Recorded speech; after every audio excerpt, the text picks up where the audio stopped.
भाजपा के दिग्गज नेता अमित शाह का मिशन बंगाल का सपना बंगाल चुनाव की मतगणना के दौरान ध्वस्त होता स्पष्ट तौर पर दिखाई दे रहा है। अमित शाह ने बंगाल मिशन के तहत पिछले साल नवंबर-दिसंबर में ही ममता बनर्जी के गढ़ में सेंध लगाने के लिए पूरी कोशिश की थी।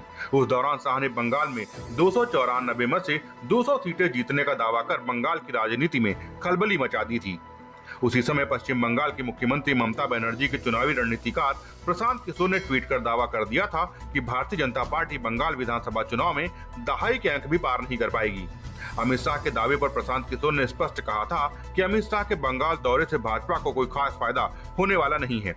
भाजपा नेता का यह दौरा मीडिया की बनाई हुई छवि है। उन्होंने यह भी कहा है कि भाजपा नतीजों में दहाई का आंकड़ा भी नहीं पार कर पाएगी। उन्होंने ट्वीट किया था, मीडिया के समर्थित पक्ष द्वारा बढ़ा चढ़ाकर दिखाया गया। असल में भाजपा को दहाई का आंकड़ा पार करने में भी मुश्किल होगी। कृपया इस ट्वीट को सेव कर लीजिए और अगर भाजपा अच्छा करती है तो मैं यह जरूर छोड़ दूंगा। फरवरी में जब बंगाल में विधानसभा चुनाव की तारीखों का ऐलान हुआ तो चुनावी रणनीतिकार प्रशांत किशोर ने एक बार फिर अपने ट्वीट से राज्य की राजनीति में सरगर्मी बढ़ाने की कोशिश की है। किशोर ने लिखा, भारत में लोकतंत्र की अहम लड़ाई बंगाल में लड़ी जाएगी और बंगाल के लोग अपने संदेश के साथ तैयार हैं। बंगाल केवल अपनी बेटी चाहता है। 2 मई को मेरा पिछला ट्वीट जरूर देखिएगा।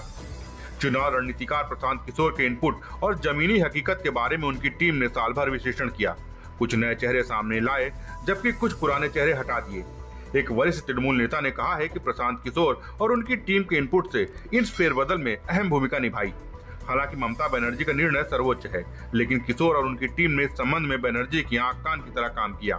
साल भर के सर्वेक्षण के अलावा दीदी के बोलो जनसंपर्क अभियान के दौरान जिलों और उनके नेतृत्व के प्रदर्शन पर तैयार रिपोर्ट को इस फेरबदल से पहले संज्ञान में लिया गया। एनए और युवा चेहरों की नियुक्ति के संबंध में आम लोगों एवं पार्टी कार्यकर्ताओं के बीच उनकी स्वीकार्यता पता लगाने के लिए अलग से सर्वेक्षण किया गया। सारे विवरण कुछ महीने पहले पार्टी के शीर्ष नेतृत्व को सौंप दिए गए। कुछ लोगों के लिए जो चौंकाने वाली बातें सामने आई थी वह यह थी कि बनर्जी ने माओवादी समर्थित संगठन के नेता छत्रधर महतो को पार्टी की प्रदेश कार्य समिति में नियुक्त किया है।